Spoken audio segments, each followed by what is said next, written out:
que a coisa mais importante que existe no Livro dos Espíritos é a vírgula ou ponto e vírgula. Porquanto, toda vez que ele fala não, sim, talvez, às vezes, tal, vem a explicação. Não, falta-lhe a quem? Ao homem, à criatura humana, né? Falta-lhe, para isso, o sentido. E nós vamos ver isso um pouquinho mais adiante, o que é. Aí vem a outra pergunta, número 11. Será dado um dia, ao homem, quando falo homem, é a humanidade, tá bem? De uma maneira geral. Ao homem compreender o mistério da divindade, agora a coisa fica um pouquinho mais explícita. Quando não mais tiver o espírito obscurecido pela matéria, quando pela sua perfeição, e nós vamos ter que falar sobre isso. Não está fácil não, né, meu irmão? Falar de perfeição. Quando pela sua perfeição se houver aproximado de Deus, ele o verá e compreenderá. Veja, tem um verbo aqui, ver. Traduzido do francês é exatamente quer dizer ver e compreenderá. Isso diz respeito à nossa evolução. E a gente não é de hoje, né? Nós não somos de hoje. Falar de evolução não significa uma evolução instantânea, pontual, de uma só encarnação. Ela também colabora, sem dúvida nenhuma, através das ações, das atitudes, do bem que fizermos, do mal que deixarmos de fazer, que não basta deixar de fazer o mal, é preciso fazer o bem, dizem os amigos espirituais com muita propriedade. Mas então, a perfeição está imanentemente ligada a um progresso contínuo. É tão contínuo esse progresso e tão evidente que até a ciência hoje se importou com isso. É mesmo. Física quântica diz, inclusive, que essa sucessividade de vidas, ele diz que algumas religiões chamam de reencarnação, ele não entrou nessa história se é válido o nome reencarnação ou não, porque ele é físico quântico. Professor, doutor Amit Goswami, no livro Física da Alma. Ele diz que a reencarnação é o novo paradigma da ciência. Não é, Humberto? Grifamos juntos várias vezes esse assunto nos nossos evangelhos lá, né? Então, se é um novo paradigma, ele explica o porquê. Por causa desse contínuo, essa sucessividade de progresso que é real e efetiva, não é, irmão?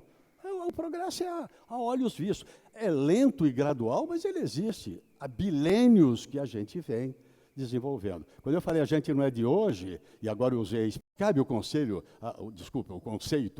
de escolher criaturas para o Criador, aí ele estaria fazendo defecção de pessoas, né? Esse sim, esse não, esse aqui vai sofrer, esse vai ser venturoso, coisa. Não cabe dentro do contexto de soberana justiça e bondade, não cabe esse tipo de conceito. As criaturas são criadas, nós estamos falando de criaturas espirituais, não estamos falando da transitoriedade de como humanos de utilização de um corpo num determinado momento, numa determinada encarnação. Estamos falando do ser fundamental, que somos nós. As pessoas têm uma ideia, quando falar de espíritos, estão achando que é um terceiro gênero. Espíritos somos nós, na verdade, criados na simplicidade orgânica e na ignorância de saber. Claro, distante zero da criação, mas para evoluir para todo sempre. E essa criatura, que somos nós, vimos angariando conhecimentos ao largo de todo o tempo. E, portanto, essa criança de hoje, Jesus usou de uma figura, de uma metáfora. Aliás, Jesus usou de muita metáfora, e mais tarde ele até explicou, quando os apóstolos imediatos, todos nós somos também, de largo mais tempo, mas somos. Perguntaram a ele, por que você usa de parábolas? Lembra da resposta? Vamos falar com nossas palavras? É porque eles não conseguem entender ainda.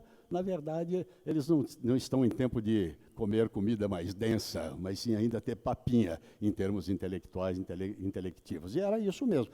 Competiu a todos nós, ao largo desse tempo, ir dissecando, compreendendo e aplicando, o que não é fácil, hein? Não é fácil. Se fosse fácil, nós não estaríamos aqui falando sobre ela, nós estaríamos vivenciando aí pelo mundo afora, não é mesmo? Nós estamos aqui organizados, reunidos em criaturas que estão em estágios intelectuais, econômicos, sociais diferentes, mas em objetivos iguais. Muitos estão em expiação, outros estão em provas, e cada vez mais me assemelha de que elas estão um pouco mais amenas ao largo do tempo, o que nos propiciará uma evolução mais rápida daqui para frente. Ela foi mais lenta e gradual lá para trás, mas hoje ela se torna, porque nós já detemos hoje algo que é uma conquista, não é um presente do Criador. Não? Agora você tem livre-arbítrio, o animal não tem, não é isso, não. É uma conquista evolucionista. Segue a necessidade de evolução, alguns princípios e preceitos e atividades, como o livre-arbítrio, para ter livre decisão. Nem o Criador revoga o livre-arbítrio de uma criatura. Ele poderia? Claro que poderia. Nós somos a criatura subjugada às leis irrevogáveis e imutáveis do Criador, mas ele não faz, porque aí ele estaria, na verdade, fazendo diferença de pessoa. Vou tirar de você e vou dar para você, ou vou melhorar de você. Não é isso, não. Então, com detentores do livre-arbítrio, nós conseguimos, então, ir cada vez mais compreendendo e interiorizando esses conhecimentos todos aqui. Vamos voltar às nossas crianças aí. Nós dissemos, estamos repetindo, inclusive, análise de espíritos, como, por exemplo, o espírito João, que a gente não sabe qual João era, mas sabe que é bom para chuchu. Que Kardec colocou, ele tirou lá da revista espírita, inclusive, colocou no livro dos espíritos, livro de teses, gente, livro que trata de todos os aspectos da natureza humana, da vida humana, de interesse da criatura humana, todos, mas com tese. E essa tese vai ser desenvolvida depois nos outros livros da codificação e nos doutrinadores, e nós mesmos que vamos analisar. Muito bem.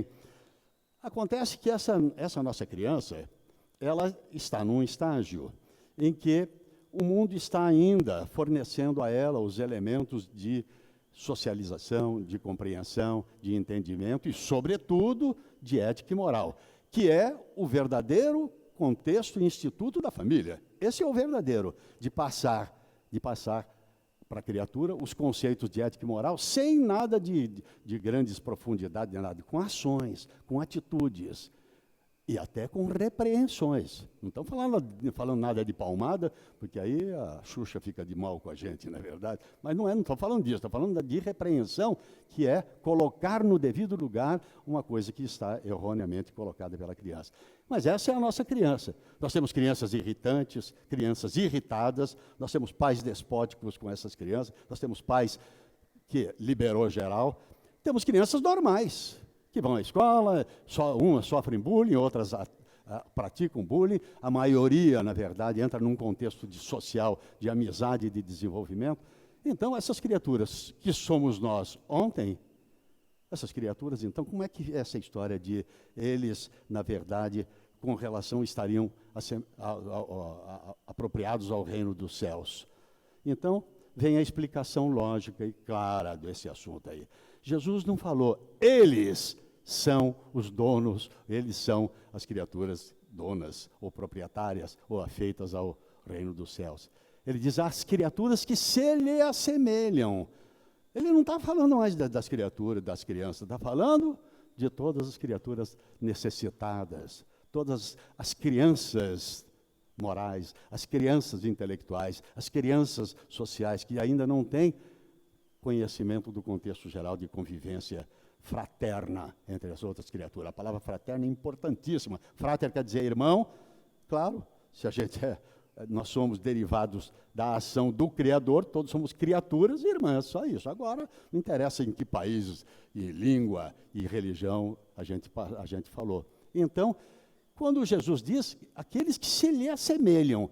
Por que assemelham? Porque, em tese, como regra geral, a criança está em desenvolvimento e não tem ainda aquela índole perversa e de contestação em tudo. Ela tem mais de conformação, de aceitação e de regulação do seu contexto. Alguém vai dizer, mas tem exceções? Tem exceções. Por quê? Porque tem um outro contexto atrás disso tudo e que Jesus sempre deixou muito claro. Essa criança não é criança de hoje, só.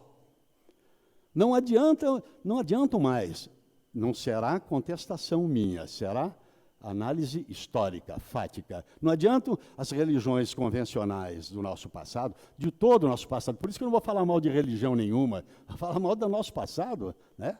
Não, por isso é que elas dizem o seguinte: o Criador, ao criar a criatura humana, agora está falando do ser humano, a criatura humana o faz no momento da concepção, cria alma, que é espírito, não é isso? Alma e corpo físico. Gente, não pode ser verdade. Não pode ser lógico, não pode ser racional. Por quê? Porque nós somos, sabida e científica e filosoficamente comprovado, criaturas únicas, individuais. Cada um de nós é um indivíduo, em estágio diferente, pensamento diferente, conceitos diferentes, virtudes diferentes, é isso. Tendências, caracteres diferentes, não é isso? Tem alguém igual aqui? Tem gente parecida, mas não igual.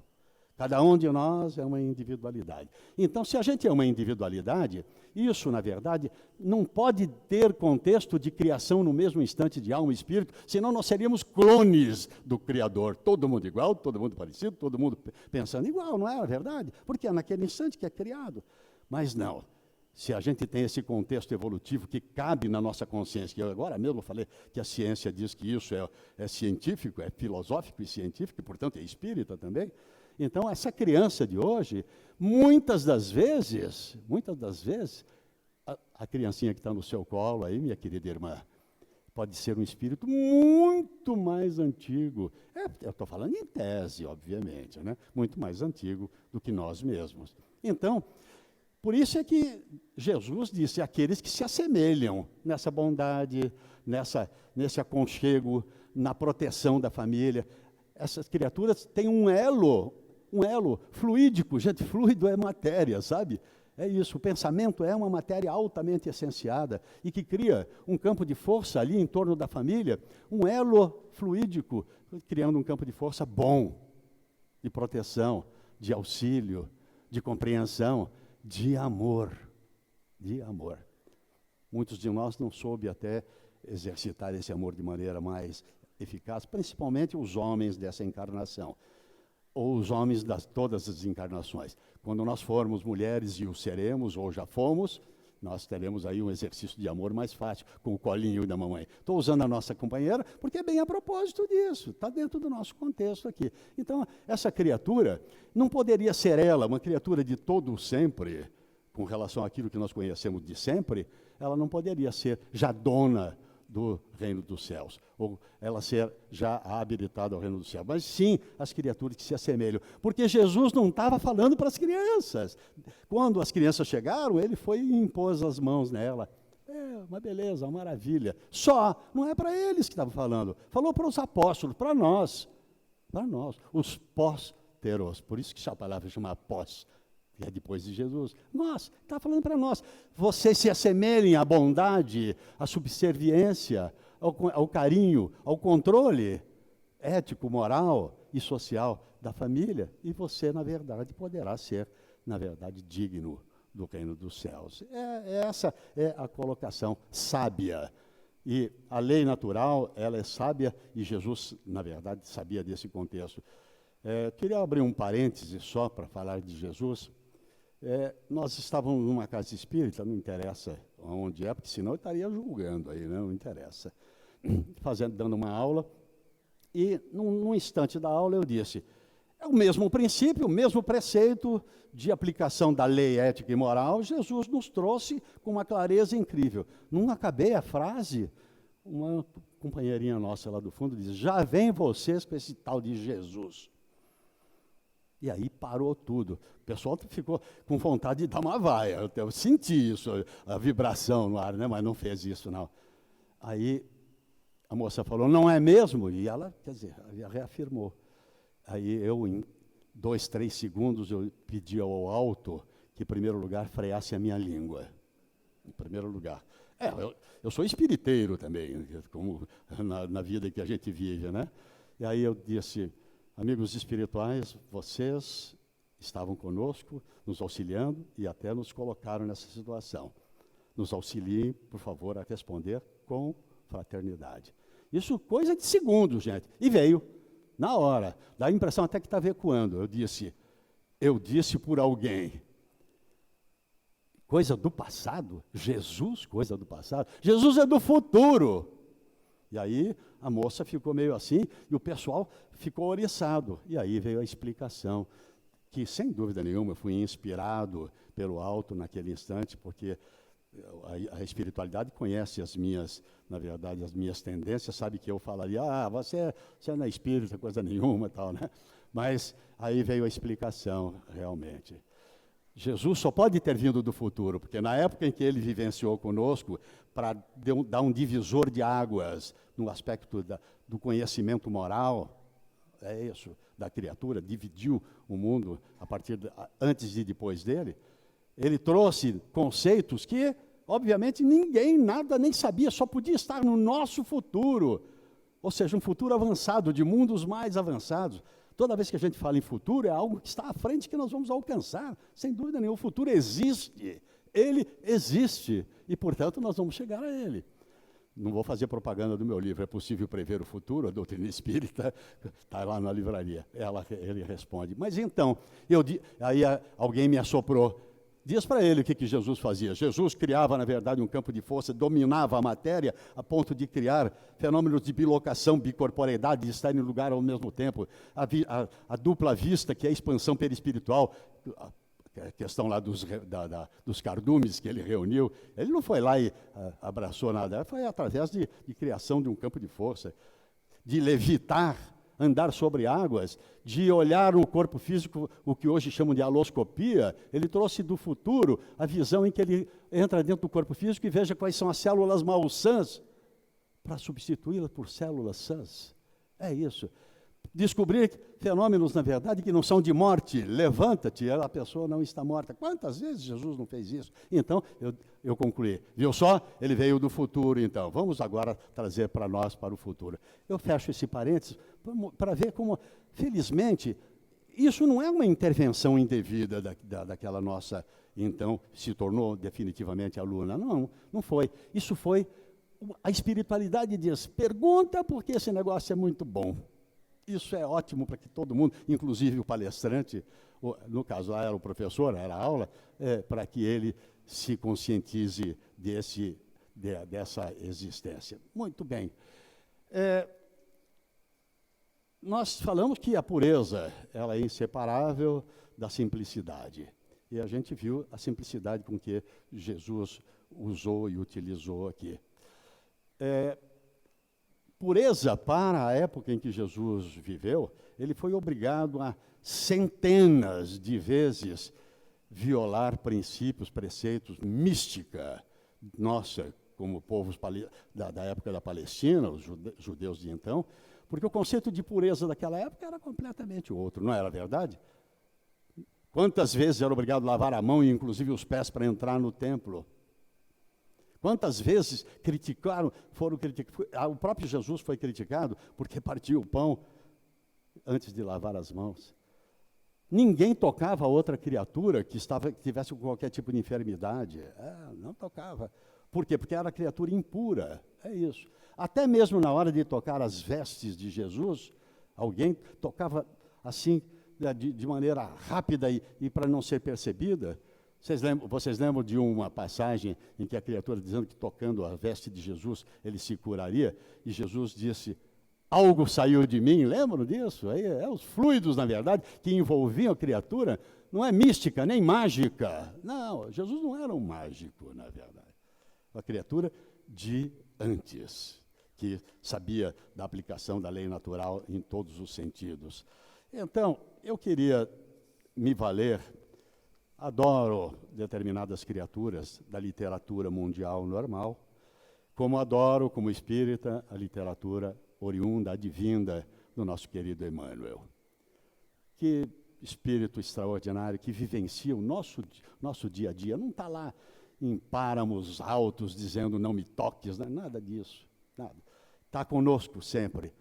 E teve uma oportunidade incrível de fazer uma associação simbiótica mental com um médium bastante dedicado, que era o Chico Xavier.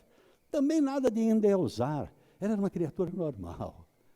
É mesmo, normal no sentido da vivência que nós estamos agora juntos passando. Mas uma criatura altamente interiorizada, espiritualizada, sem dúvida nenhuma. Não é por outra razão que o Emmanuel fez um convite para o Chico, dizendo: você gostaria de a gente tocar isso em frente, essa proposição em frente? Ele falou: sim. E você sabe, na verdade, do que é preciso? Ele falou: eu gostaria de saber o que é preciso. Ele pegou e falou: trabalhar e estudar. E o que mais? Estudar e trabalhar. E o que mais? Trabalhar. Pronto, estava resolvida a questão de uma maneira já consertada com o Espírito. E o Emmanuel, ele toca muitas das vezes. Existe um tópico de um livro, que, aliás, eu até trago, mas eu não vou ler nele, não. Vou ler numa cópia por causa de abrir o livro. Um aluno nosso encapou alguns livros nossos, e esse foi um deles. Chama-se Religião dos Espíritos, do Emmanuel, e Psicografia do Chico Xavier. Até uma curiosidade. O Livro dos Espíritos iria se chamar, segundo o próprio Kardec, isso está na Revista Espírita, ele iria se chamar Religião dos Espíritos. E a espiritualidade diz: não fala isso não, não faz isso não. Estou falando com as minhas palavras, viu, gente? Não faz isso não, porque vão pensar que você está, na verdade, profligando as outras religiões, que as outras religiões não teriam espíritos e tal. Faz o seguinte: põe Livro dos Espíritos, porque a eles pertence e é sobre eles que se vai falar. E foi assim que aconteceu. Nesse livro, o Emmanuel tem um capítulo chamado Pureza. E o tópico que ele pega é o bem-aventurados os puros, porque verão a Deus. Ele tira o de coração aqui e bota verão a Deus. E o que ele faz, na verdade? Ele analisa a opinião razoável de atitudes da criatura humana ao largo do tempo com relação a atitudes que Jesus acabou tomando dentro do conceito de pureza, do conceito de simplicidade e, mais do que tudo isso, de fraternidade. E ele diz, em todos os tópicos, ele diz: muita gente, ou para muita gente, e essa gente nós estamos no meio dessa, então, está falando conosco também. Cada um de nós fará a análise aí consciencial até onde a gente está incluído nesse para muita gente aqui. Vejam só. Para muita gente, vou ler um tópico e a gente escarafuncha ele. Para muita gente, a manjedoura, o lugar onde nasceu Jesus, a manjedoura era um lugar desprezível. Entretanto, ele via Deus na simplicidade e humildade com que a natureza lhe oferecia materno colo e transformou a estrebaria, aí porque era desprezível, era o lugar dos animais, a estrebaria num poema de excelsa beleza. Gente, em que lugar que a gente quer que nasçam os nossos filhos? A gente vai... Quantas vezes haverá crítica o seguinte: essa pessoa mora lá, hoje chama comunidade, mas o nome verdadeiro é favela. Mora lá, não cuida nada, tem lá, sem asepsia nenhuma, os filhos e tal. Jesus não perguntou nada se tinha asepsia, se não tinha asepsia, nem nada. Foi lá e viu um contexto de nascimento de uma criatura. Criatura essa que era soberanamente, sublimemente, aguardada. Mas ele viu um contexto da própria ação do Criador. Criação humilde, simples, e exatamente por isso. O contexto de que nós vamos falar aqui, junto com o Emmanuel, é isso. Jesus, em todas as questões que as criaturas acham que é uma simplicidade incompreensível, é onde ele efetivamente atuou, sem dúvida nenhuma. Para muita gente, o outro tópico dele aqui, Maria de Magdala, Maria Madalena, tá bem? Maria de Magdala era uma mulher sem qualquer valor, para muita gente, não é? Até hoje diziam, Jesus, sabe? Acusa Jesus disso aí. Pela condição de obsidiada, o Emmanuel até foi, na verdade, bastante fraterno ao Zé. Na condição de obsidiada, em que se mostrava na vida pública. No entanto, ele, Jesus, via Deus naquele coração feminino ralado de sofrimento e converteu-a em mensageira da celeste ressurreição. A criatura das mais importantes da história de Jesus entre nós aqui. aquela frase, ele vive. Lembram-se disso, gente? Ela foi lá conosco, os apóstolos, mas a gente estava por lá. Afinal de contas, nós não somos de hoje, não falamos em 1 bilhão e 500 milhões de anos, a gente estava ali. Ou de um lado ou de outro, a gente estava por lá. E disseram, mas ele desapareceu. Ele vive. Nossa. E é aí que Jesus viu, né, nessa criatura alguém cujo coração estava, eu vou falar a palavra destinado, mas não tem nada a ver com destino. Destinado é pronto para uma modificação estrutural, verdadeiro exemplo de transformação. Ela transformou a sua existência integralmente a partir daquele instante. Para muita gente, ó nós na fita, como diz a garotada, para muita gente, Simão Pedro, o Pedro que a gente conhece, o Simão Pedro era homem rude e inconstante, indigno de maior consideração. As pessoas diziam, imagina, o que Jesus viu neste cara? A palavra cara está comigo, não é verdade? Mas isso é a significação de... O que ele viu nele? Um rude, um grosso desse daí, pessoa ignorante desse aí. Jesus viu Deus no espírito atribulado do pescador semi-analfabeto, que o povo menosprezava e transmudou em paradigma da fé cristã para todos os séculos. Paradigma da fé cristã significa criatura que se modificou, se reestruturou e plantou sementes para que o cristianismo continuasse. Tem nada a ver com aquela história de Pedro foi o primeiro papa. Nada a ver, não tinha papado nenhum naquela época. O papado foi depois, muito depois, tá bem? E ainda foi um problema político, que até hoje ainda tem essas conotações. Não é crítica, é história. É história.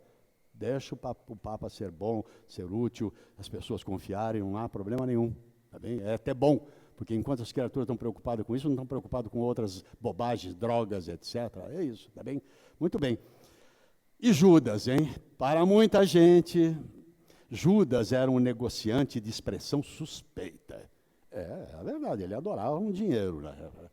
Capaz de astuciosos ardis em louvor de si mesmo. No entanto, Jesus via Deus na alma inquieta do companheiro que os outros menoscabavam e estendeu-lhe braços amigos até o fim da penosa deserção a que o discípulo distraído se entregou em vigilante. Essa frase final, vocês encontram, na verdade, na história cristã, verdadeira, real, nos apontamentos, que Jesus foi socorrer Judas em espírito pelo ato malsinado que ele teve do enforcamento e tal. Também foi socorrer. Qual era, como diz o nosso Emmanuel para muita gente? Judas que se dane. Não era assim? Ele errou, tem que pagar, não é nada. Jesus não fez nada, absolutamente nada disso. Ele foi lá, inclusive, socorreu. Para muita gente, isso aqui é o afinal agora, para muita gente, Saulo de Tarso, que é o nosso Paulo, do nosso estado aqui de São Paulo, o Saulo de Tarso era o nome anterior que ele tinha. Para muita gente, Saulo de Tarso era guardião intransigente da lei antiga, vaidoso, perverso, na defesa dos próprios caprichos. Contudo, deixa um minutinho, ele não foi assim mesmo? Invadiu a casa do caminho, prendeu, matou, pisoteou, escavalhou, só não fez nada contra o Tiago Menor, porque o Tiago Menor estava com a Torá na mão. E ele falou, não tem nada a ver, ele que era conhecedor, inclusive, de toda a história religiosa, vamos dizer, moral do povo judeu. Mas ele fez isso, até que aconteceu depois a verdadeira conversão. Criatura mais importante de todo o cristianismo, porque foi ele que acabou plantando efetivamente o cristianismo. Vamos ler as epístolas dele lá e a gente fica maravilhado. Ou então a gente vai em Lucas e vê a história dele lá. Mas então, ele era detentor na defesa dos próprios caprichos. Contudo, Jesus via Deus naquele espírito atormentado e procurou pessoalmente para confiar-lhe embaixada importante. Lembra? Na estrada de Damasco. E aí, aquela criatura se modificou, ficou um cidadão do mundo pregando o conhecimento. Até há quem diga, com alguma lógica, com alguma razão, de que não existisse, não houvera esse encontro de Jesus com Paulo, e o cristianismo teria, quem sabe, se perdido de tanta morte que aconteceu, de tanta perseguição, e haveria um medo muito grande de divulgar. E o Paulo não teve esse medo, não. Então, o nosso Emmanuel conclui, e eu faço questão de ler, porque não quero mudar as palavras dele. Se purificares assim o coração, identificarás a presença de Deus em toda parte, compreendendo que a esperança do Criador não esmorece em criatura alguma. Não faz diferença, é em todos nós, todas as criaturas. E perceberás que a maldade e o crime são apenas espinheiro e lama que envolvem o campo da alma, o brilhante divino que virá finalmente à luz posteriormente. Essa é a mensagem que o Emmanuel tira de Jesus para nós. Nós temos que nos esforçar para seguir esse princípio de ter a pureza do coração. Quando se fala de pureza do coração, muita gente pensa o seguinte: o que o coração tem a ver com isso? Nada mesmo. O coração, nada. É uma bomba orgânica para manter irrigado o restante do organismo. Mas Jesus usava, na verdade, o coração numa metáfora que hoje todos nós compreendemos, que era o interior, a ânima, a alma, o ser fundamental que somos nós espíritos, em nos melhorar, em nos modificar, em seguir o caminho do bem.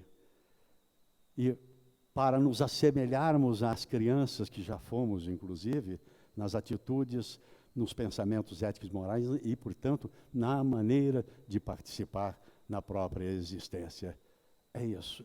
Jesus dá 2 remedinhos para a gente, 2 poções para a gente. Porque a gente costuma perguntar: bom, Jesus, então o que eu faço?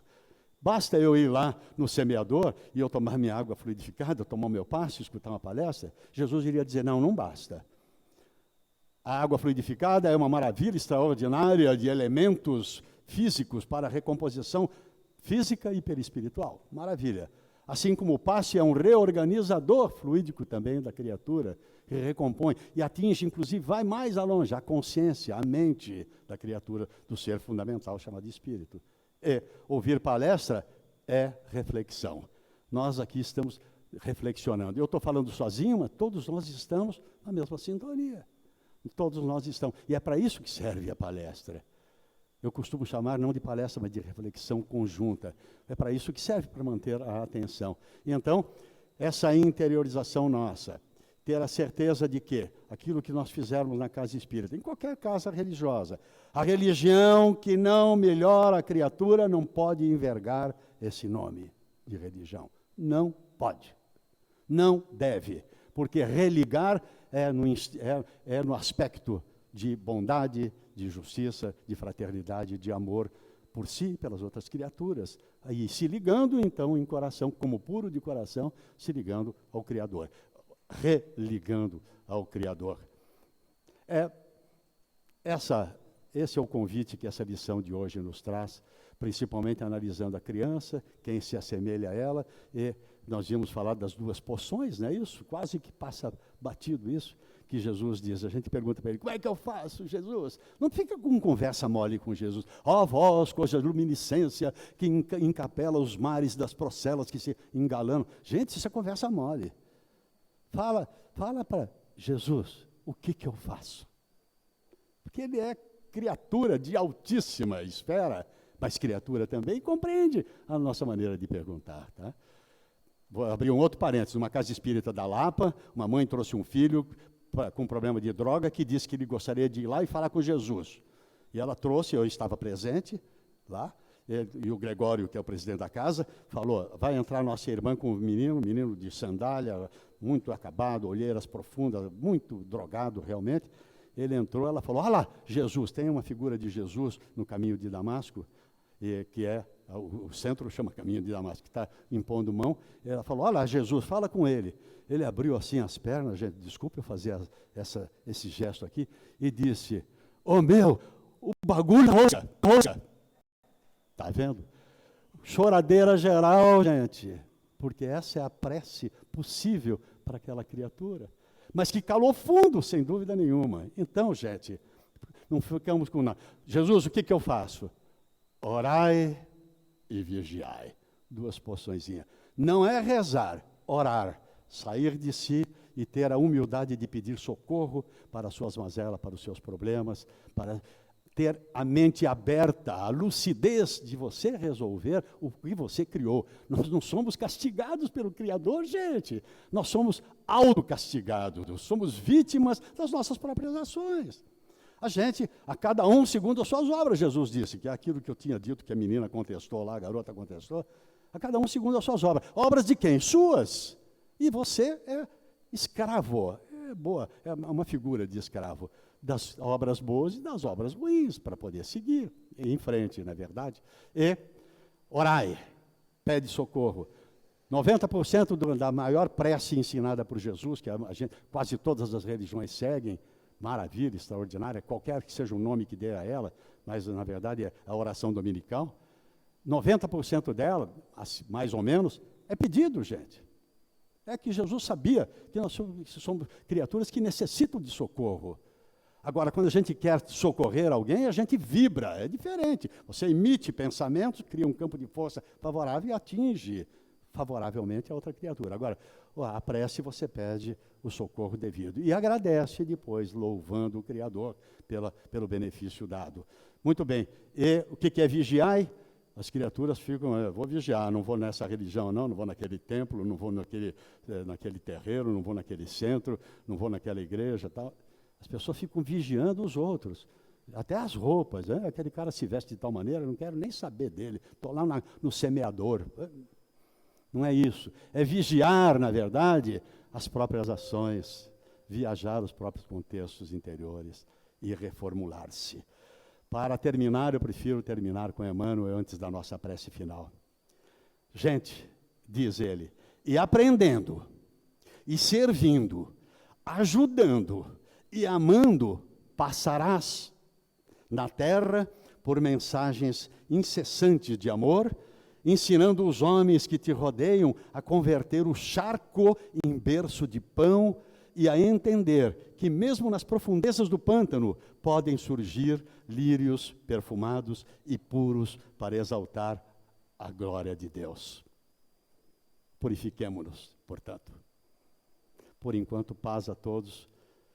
Assim como toda reunião espírita se inicia com uma prece que é de harmonização, muito bem concisa e bem feita pelo nosso companheiro, ela também termina sempre com uma prece, mas agora é de conformação, de resignação e de agradecimento.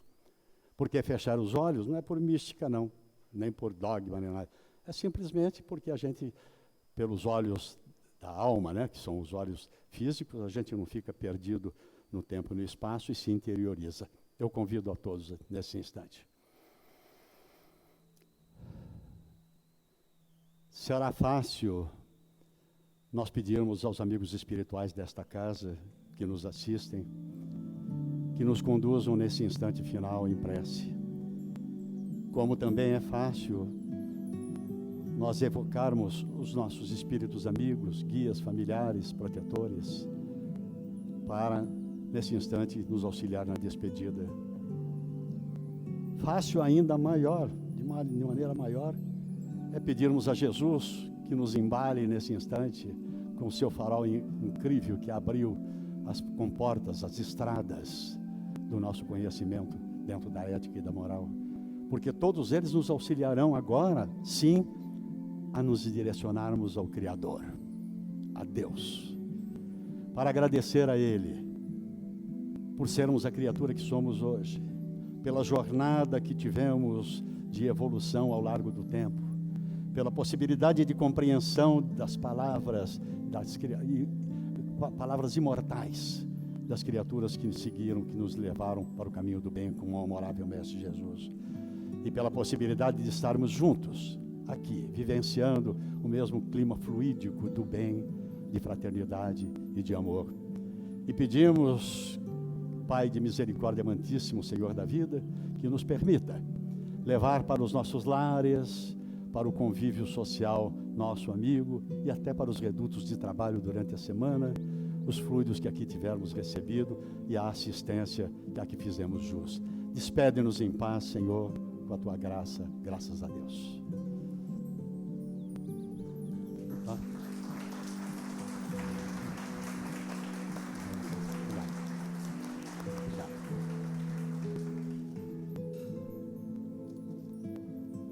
Muito bem. Volto a dizer, bom outono para vocês.